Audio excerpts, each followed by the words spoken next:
Hello friends, मैं फिर आ गई स्टोरी लेके। चैप्टर 11। कौन है छोटा रैबिट। अब आगे। तभी तन्वी का फ़ोन रिंग होता है। तन्वी फ़ोन उठाकर देखती है तो सिया कॉल होता है। सिया कपूर एम्पायर के सामने वाले कैफ़े से कॉल कर रही थी। तन्वी ने पूछा, कहाँ हो तुम और वापस क्यों नहीं आई। इस पर सिया ने कहा, अरे मैं बिल्डिंग के सामने वाले कैफ़े में हूँ, तुम दोनों का काम ख़त्म हो तो यहाँ आ जाओ। तन्वी ने कहा, नहीं हम नहीं आ रहे, तुम अभी के अभी वापस आओ। सिया ने कहा, तनु एक बार कबीर भैया को फ़ोन देना। तन्वी ने फ़ोन कबीर को दे दिया। कबीर ने कहा, छोटे रैबिट कहाँ हो आप। सिया ने कबीर को बताया कि वो कहाँ है और कुछ ऐसा बोला जिसे सुनकर कबीर बच्चों की तरह खुश हो गया। उसने सिया को कहा, छोटे रैबिट आप वेट करो, मैं आ रहा हूँ। कुणाल जो ये सब देख रहा था वो मन में सोचता है, ये छोटा रैबिट कौन है जिससे कबीर इतने प्यार से बात कर रहा है और खुश भी है। कुणाल ने कबीर को कहा, ठीक है मैं चलता हूँ, शाम को घर आ जाना, माँ से मिलने। कबीर बोलता है, ओके भाई, मैं कोशिश करूँगा आज ही आने की, नहीं तो कल आता हूँ। फिर कबीर ने तन्वी को कहा, चलो चले। तन्वी ने कहा, हाँ में सिर हिलाया। फिर तन्वी और कुणाल को बाय करके कबीर के साथ चली जाती है। वही कुणाल उस लड़की के बारे में सोच रहा था जो आज वो उस लड़की के सामने कुछ क्यों नहीं बोल पाया। आज तक उसने कभी किसी की नहीं सुनी और आज एक अनजान लड़की उसे इतना सुना गई। फिर उसे कबीर के कैबिन वाली लड़की की याद आती है और वो मन में सोचता है कि दो लोगों की सोच एक जैसी कैसे हो सकती है। वो लड़की भी यही सब कुछ बोल रही थी और जो बाहर मिली वो भी ऐसी ही बात कर रही थी। कुणाल खुद से बोला, ये तुझे क्या हो गया, तू अपना इम्पोर्टेंट काम छोड़कर ये क्या सोच रहा है।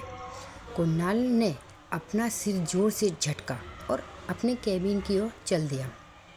वहीं दूसरी तरफ सिया बिल्डिंग के बाहर खड़ी कबीर और तन्वी का वेट कर रही थी। सिया अपने हाथों में आइसक्रीम पकड़े खड़ी थी। तभी कबीर सिया के सामने कार रोकता है। सिया अंदर बैठकर कबीर और तन्वी को आइसक्रीम देती है। फिर कबीर सिया को बोलता है, हम कहाँ जा रहे हैं। सिया बोलती है, हम तन्वी के लिए शॉपिंग पर जा रहे हैं। और उसके बाद कबीर ने कहा, ओके चलो चलते हैं। तीनों कुछ देर बाद एक मॉल के सामने रुक के और कार पार्क करके मॉल में शॉपिंग के लिए चले गए, दीक्षित एंटरप्राइज में।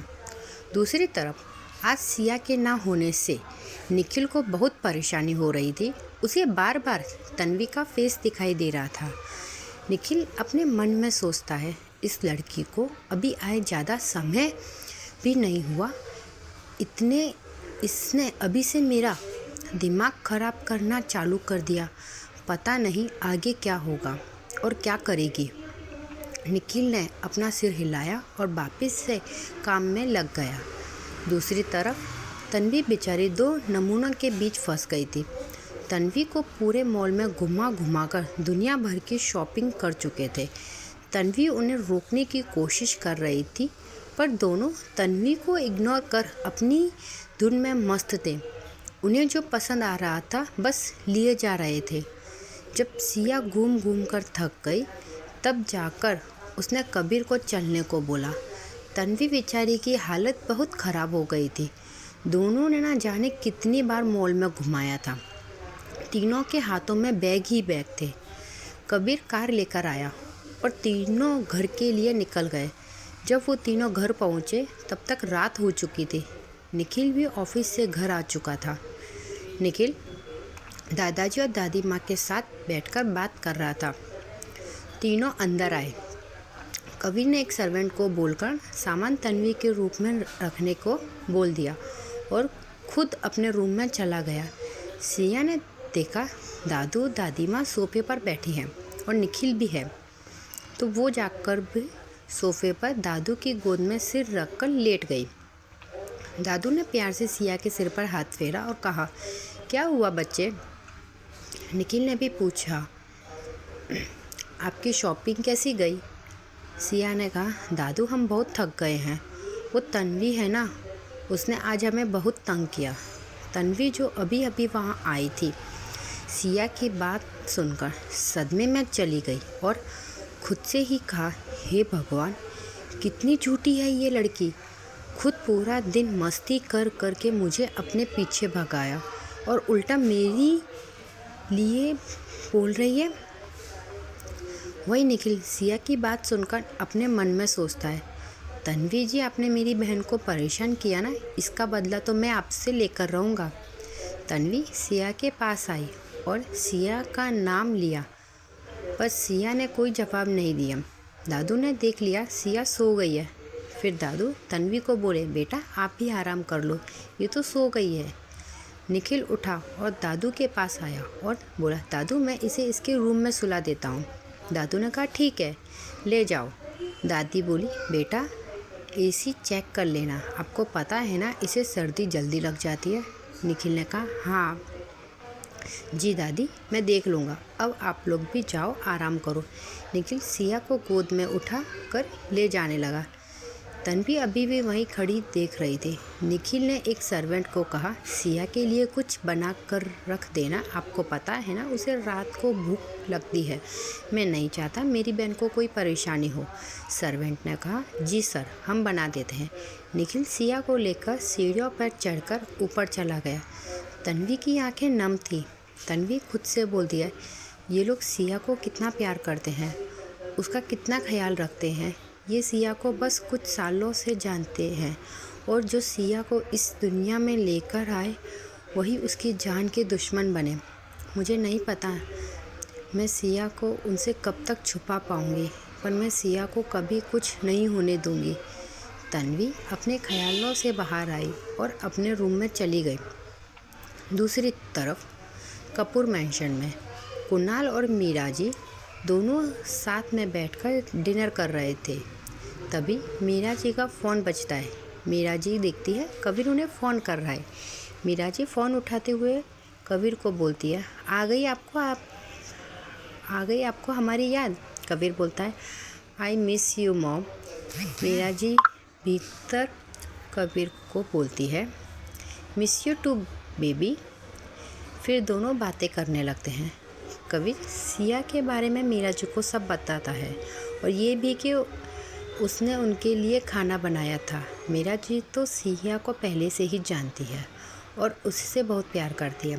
कबीर तन्वी और निखिल के बारे में बताता है और ये भी कि कैसे वो सब साथ साथ रहते हैं हंसी खुशी।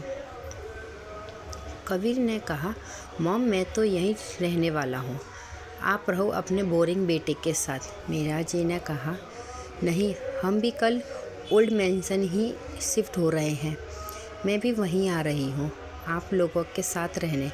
कबीर ने कहा, ठीक है मॉम, मैं अब फ़ोन रखता हूँ, गुड नाइट। मीरा जी ने भी बोला, गुड नाइट बेटा, और फ़ोन रख दिया। कुणाल ने कहा, मॉम आप दादा दादी के पास जा रहे हो रहने? मीरा जी ने कहा, हाँ, हम कल सुबह ही जाएंगे। कुणाल ने कहा, पर क्या? मीरा जी ने कहा, अब आपको पूरा दिन घर रहते नहीं हो और कबीर ने भी यहाँ आने से मना कर दिया है, तो हम घर में अकेले बोर हो जाते हैं। कुणाल ने कहा, ठीक है, आपको जैसा ठीक लगे, और उठकर अपने रूम में चला गया। कुणाल ने अपना फ़ोन निकाला और निखिल को कॉल किया। निखिल जो अपने रूम में लैपटॉप पर काम कर रहा था, उसने देखा कुणाल का कॉल है। उसने कॉल उठाया और कहा, आज कैसे याद किया किंग इस गरीब को? कुणाल बोला, तू ज़्यादा बोलने लगा है आजकल। निखिल ने हंसते हुए कहा, मैंने तो मजाक कर रहा था। अच्छा ये सब छोड़, बता फ़ोन क्यों किया? कुणाल ने कहा, मुझे तुमसे मिलना है, कल मैं दीक्षित मेंशन आ रहा हूँ। इस पर निखिल बोला, अरे मेरे भाई, मैं दीक्षित मेंशन में नहीं रहता, मैं दादा दादी के साथ रहता हूँ ओल्ड कपूर मेंशन में। तू कल मेरे ऑफिस आ जाना, वहीं मिल लेंगे, ओके बाय, सुबह मिलते हैं। और फ़ोन रख दिया। कुणाल अपने मन में सोचता है, ओल्ड कपूर मैंशन में क्या खिचड़ी पक रही है। जिसे देखो वहीं शिफ्ट हो रहा है।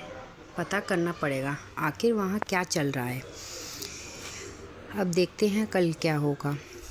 क्या कुणाल जाके देखेगा ओल्ड मैंशन में? क्या सामने देखकर क्या होगा कुणाल का रिएक्शन? जानने के लिए सुनते रहिए you are my love life.